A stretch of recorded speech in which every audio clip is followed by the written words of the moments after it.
kan. 10 lagi 10. Kotor kan? 10. Nah, 10 foto langsung ya.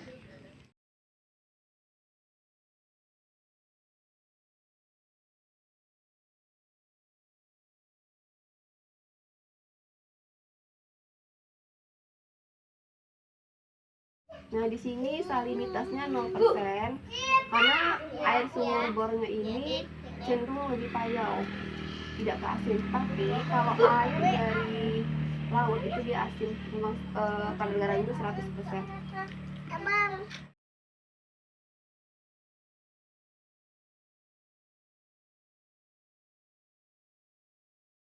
Nah, mata air itu sendiri itu bisa dikatakan air yang bersih dikarenakan airnya itu bisa dibilang belum tercemar karena masih berasal dari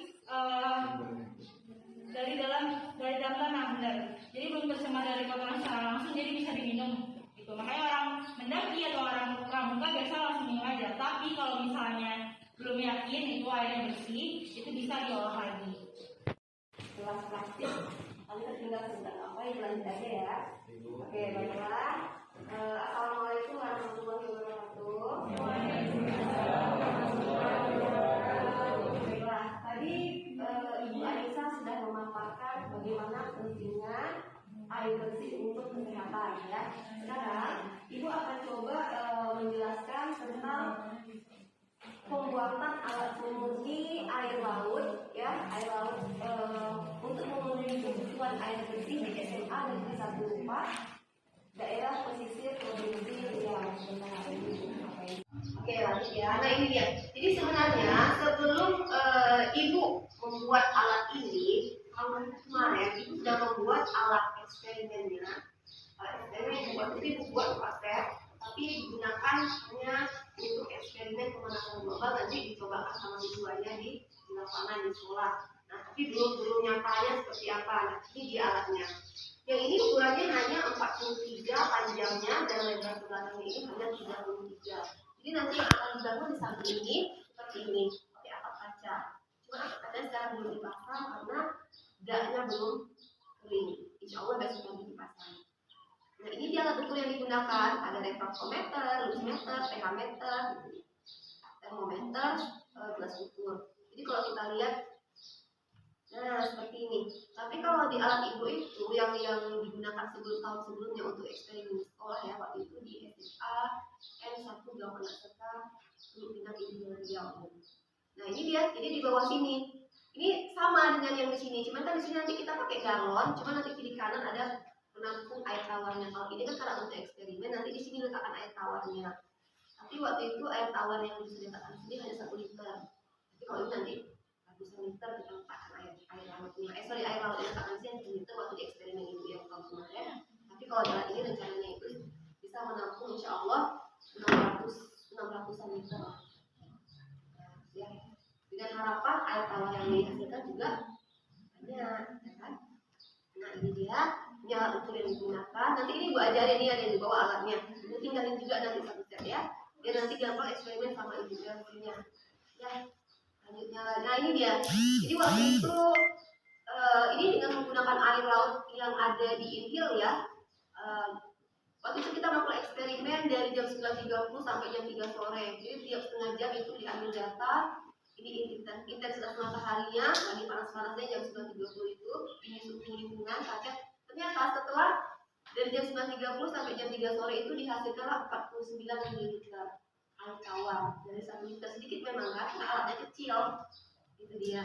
Jadi ternyata dari air tawar yang dihasilkan ini, hasilnya apa? Ini hasilnya. Awalnya sampel air laut yang digunakan itu dia berbau. Nah, warnanya coklat, salinitasnya itu 100 sekali, pH-nya 4,3. Nah, setelah dihasilkan air tawar, ternyata warnanya itu tidak berwarna lagi dan putih. Kemudian dia tidak berbau, salinitasnya itu 0, tawar kali ya, tawar kali. Kemudian pH-nya itu 6,8. Nah, untuk standar air konsumsi itu kalau dari segi warna dia tidak berwarna, dia tidak berbau, salinitasnya itu minimal 0,5. Sementara yang pH sekali itu 0. Nah, untuk pH standar konsumsi air itu 6 sampai 8,5. Itu nanti batas konsumsi air minum. Nah ini dia waktu itu. Jadi ada 4 set siswanya eksperimen ya, dari jam 9.30 sampai jam 3 sore. Itu ya seperti ini. Nah ini dia. Nah jadi itu yang tahun kemarin yang kecil. Jadi tahun ini makanya di sini dibuatkan skala besar karena kemarin itu ukurannya hanya 43 cm, panjangnya lebarnya 33 cm. Kali ini akan dibuat alat pemurni air laut yang panjangnya ini 3,45 meter dan lebarnya itu 2,45 meter. Jadi jauh dibandingkan yang kecil ini buat kotak dan yang tadi ya. Desainnya seperti ini, tetapi sekarang pengerjaan di samping itu baru sampai di sini, sampai tidak ini. Selanjutnya juga belum pasang, selanjutnya di sini juga belum. Nah ini dia bak penampungnya itu, di sini ada nanti akan disediakan juga lubang bersih di bak ini sehingga nanti siswa bisa nanti bersihin bak penampung air laut ini, bisa dibersihin, bisa masuk ke kolam untuk membersihkan lantai dari bak air laut tadi. Nah itu dia. Kemudian ini ya bak penampungnya. Kemudian nanti ini ada galon, nanti disediakan ada kanan sama kiri diletakkan galon untuk menampung air tawar. Sengaja diletakkan 2 supaya lebih banyak hasil air tawar yang didapat ya. Jadi disediakan kali juga, insya Allah ya, supaya tidak mudah dimasuki oleh binatang atau manusia yang kecil. Ya kan? Supaya jangan ya mau kita gunakan untuk umum. Kemudian di lantai dasarnya disediakan nanti untuk mengalirkan air ke bak penampung ini kita akan mengambil dari sumur bor yang di samping di samping mes ya. Kita tarik pakai mesin air, kita alirkan ke sini. Kita lihat di sana. Dan kemudian di sini juga nanti disediakan juga bak penampung air hujan. Nah, karena kalau seandainya hujan, itu kan air hujan itu ke ini ke atap kaca. Nanti kan kalau seandainya nggak ditampung, itu nanti basah-basah di sini ya kan. Sehingga nanti dibuat aluran seperti apa ya? Yang nanti menampung air hujan ini sehingga nanti selain air tawar yang kita ambil dari kedua kali ini, juga air hujan ini juga bisa digunakan untuk kehidupan sehari-hari.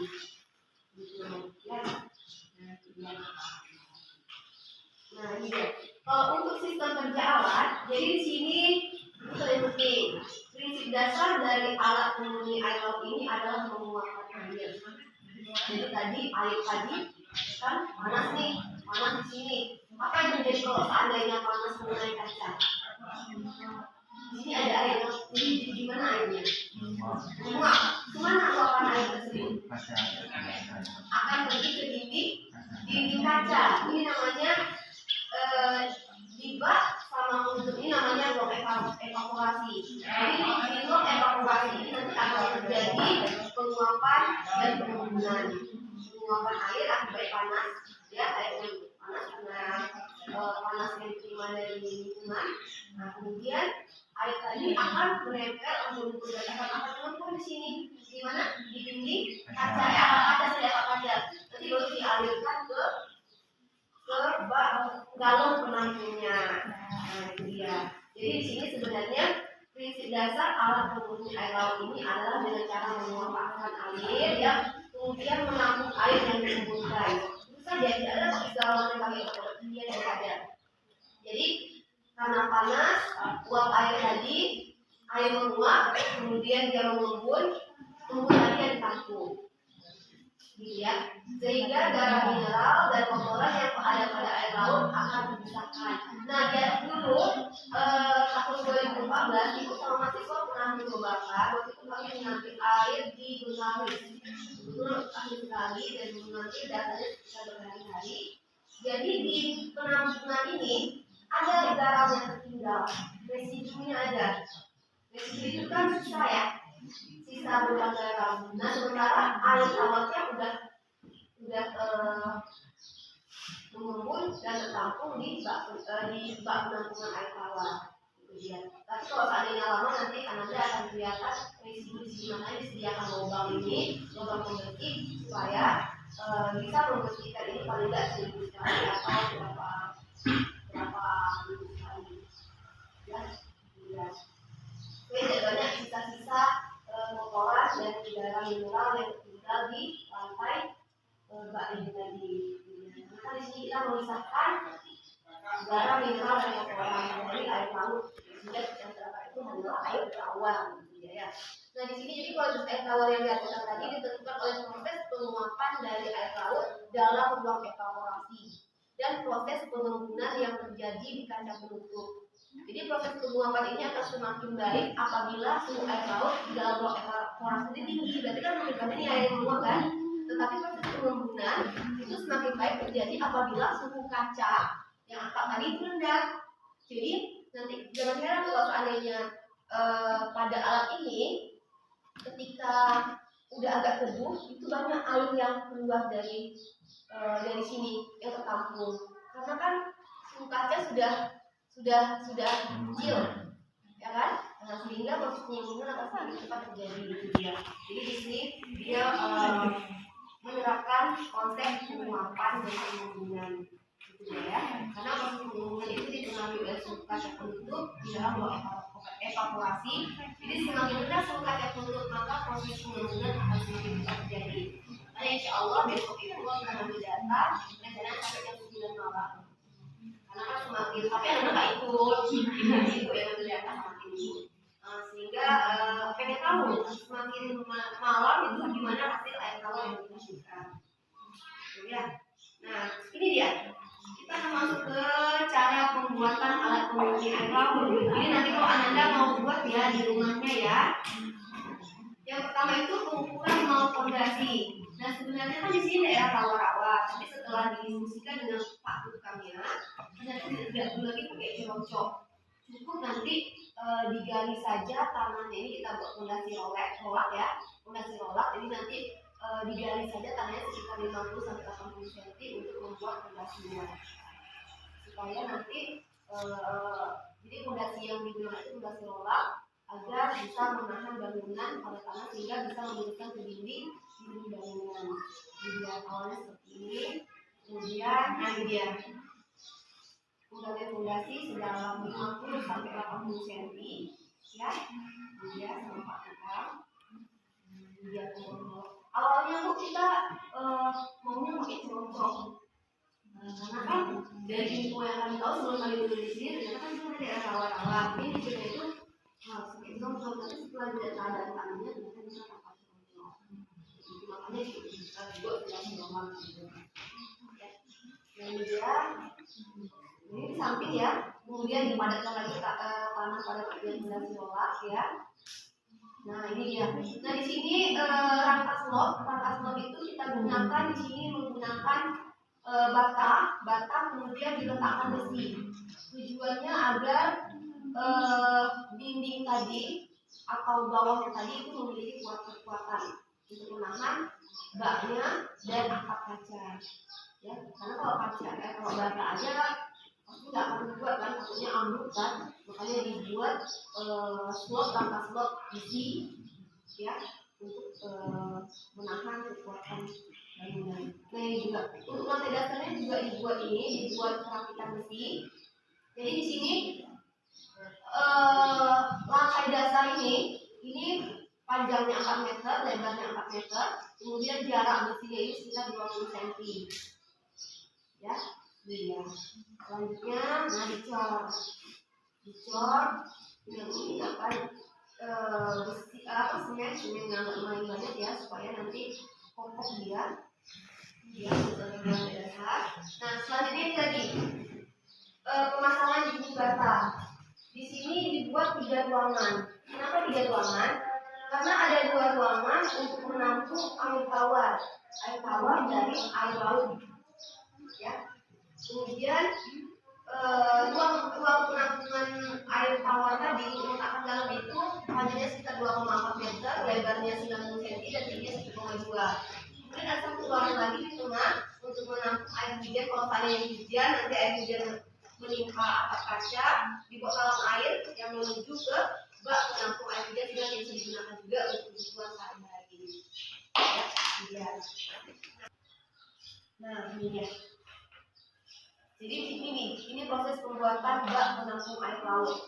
Jadi di sini bak air laut yang akan dibuat ini, tadi kan awalnya bangunan ini ya yang kita ini itu panjangnya 3,45 meter, lebarnya 2,45 meter. Nah untuk bak itu kita buat kan ada basi ya. Jadi baknya itu panjangnya menjadi 2,74 meter.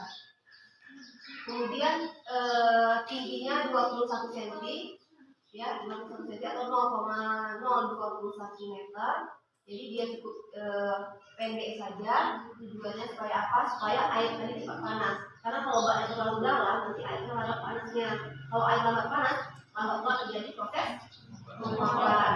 Karena proses penguapan itu semakin cepat airnya panas, semakin cepat terjadi penguapan. Karena tumpukan dari molekul-molekul air tadi akan menyebabkan apa? Perubahan dari massa air menjadi massa gas, ya kan? Ada tumpukan molekul-molekulnya. Nah ini dia.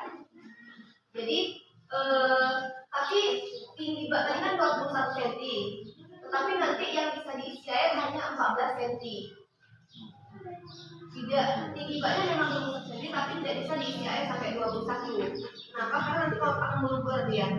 Meluber. Jadi dikasih saluran kontrol, air hanya bisa diisi sebanyak 14 cm. Sehingga setelah kalau tadi volumenya berapa dia? Panjang, lebar, kali jadi berapa? 14 cm, berarti 0,14 meter kali 2,74 kali 1,74. Dapatnya sekitar 667,45 meter kubik atau 667,45 liter. Jadi banyak ya, 667 liter insya Allah yang bisa di air laut yang bisa kita masukkan di dalam bak penampung tadi. Kalau yang alat ini tadi kan 10 liter saja kan, nah bandingkan 1 banding 660, lumayan ya. Dengan harapan tadi 1 liter bisa menghasilkan 49 mili. Ini diharapkan banyak air tawar yang dihasilkan. Ya, itu dia. Nah ini dia. Nah ini masih pembuatan bak penampung air laut. Nah ini sudah jadi ya, ini di sini bak apa? Bak air hujan, bak penampung air laut, dan ini ruangan untuk yang di kanan itu untuk meletakkan galon penampung air tawar. Alat ukur yang akan digunakan untuk pengambilan data. Ada yang pertama itu namanya refraktometer. Refraktometer ini dia refraktometer. Ya. Ini gua ada dua, cuma nanti tinggal satu. Soalnya ini namanya refraktometer. Refraktometer ini adalah alat ukur tingkat keasinan. Jadi nanti dengan menggunakan alat ini kita tahu berapa kira-kira tingkat keasinan dari air. Itu sudah disediakan tadi air sumur, air apa, sama air minum. Nanti kita coba ukur berapa kira-kira tingkat keasinan masing-masing. Ya. Nah, cara gunakannya gimana? Nah, itu ada di sini. Kan ada di orang potong nih. Nah, jadi nanti pakai pipet, dia ada pipetnya. Nanti pakai pipet ini masih baru ya. Nanti ada ini juga ditinggalin. Nanti ini diteteskan ke sini. Ini diteteskan, kemudian cepat-cepat ditutup. Pakai penutup ini, penting. Itu nanti baru dilihat di sini. Itu matanya satu. Nanti akan kelihatan di sini dia ada tulisan seperti ini. Nah, kalau nanti dia 1000, nanti di sini dia tulisannya. Kalau emang dia 0, nanti dia 0 di sini. Kalau emang dia 100 di sini nanti tingkat yang biru. Kalau di sini kan berarti salinitasnya ada sekitar 50%. Ya kan? Nanti kita coba kita ukur air 3 air tadi kira-kira berapa salinitasnya. Tapi untuk menggunakan alat ini mesti seperti ini dia. Tapi setelah dikasih cairan di sini kita cepat-cepat baru kita amati dengan mata itu di mana garis biru ini. Nanti ada kelihatan di sini. Yang ini kelihatannya di dalam sini. Setelah kita lihat. Sudah kamu lihat ada nggak? Itu. Ya. Ada kan? Skala kan? Nah, itu dia. Nanti dari kita cobakan. Itu ya, satu ekrannya. 7,8 pas pertama belajar. 7,7 7,7. Dia bakal bergerak. 4,9. Kalau gerak, jadi gerak. Tumpah di airnya. Stop kan dia? Udah. Udah diem kan dia? Enggak. Berarti berapa tuh? 9. Enggak ada lagi dia. 9,1.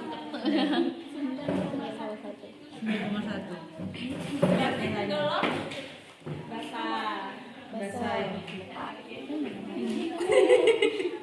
Biasanya kalau pH air dari air minum itu berkisar antara 7 sampai 9. Itu bagus untuk tubuh. Udah no? Pasti saya dulu.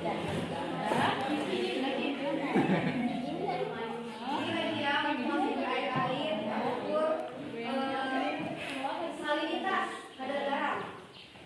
Caranya ini yang berdiri dari Nah, yang ini namanya lusmeter.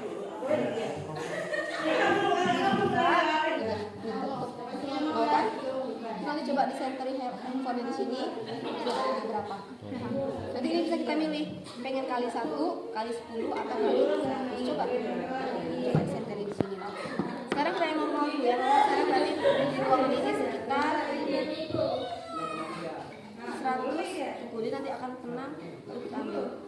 Yang mana yang sering keluar? Nah, 110, 110. Yang paling tinggi 110, 112, dan 112 di ruangan ini. Sekarang coba kita pakai ini. Coba saya tadi. Nah, langsung dia tinggi. Kalau kayak gini, berarti dia nggak bisa kali 1. Harus dinaikkan ini ya, jadi kali 10. Nah, itu dia. Jadi 100 berapa? Kali 160, 170. Yang mana dia sering bolak-balik. 109 berapa yang sering keluar? 97 tadi ya. Kayak 200. Karena naik terus ya intensitas ya. Nah, nanti baru kali 10. Ini airnya payau udah habis aja. Kalau air payau kan dia payau simpang harum. Tuh kita minta bensingan air. Nur apa sih namanya ya? Nur Ilham. Tapi jauh lagi sebelum itu lagi jauh lagi. Simpang Harun tuh belok kiri. Coba lihat salinitasnya berapa. Makannya. Kita eksperimen. Lapo.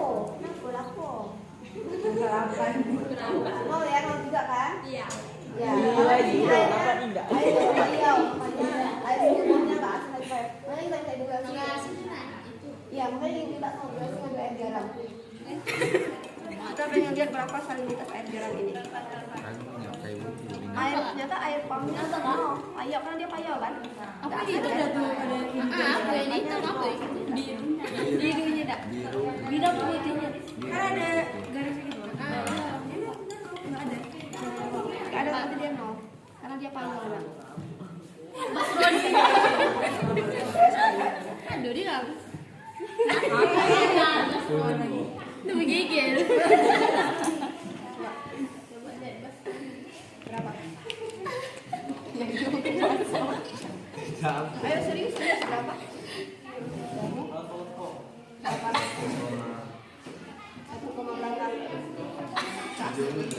70.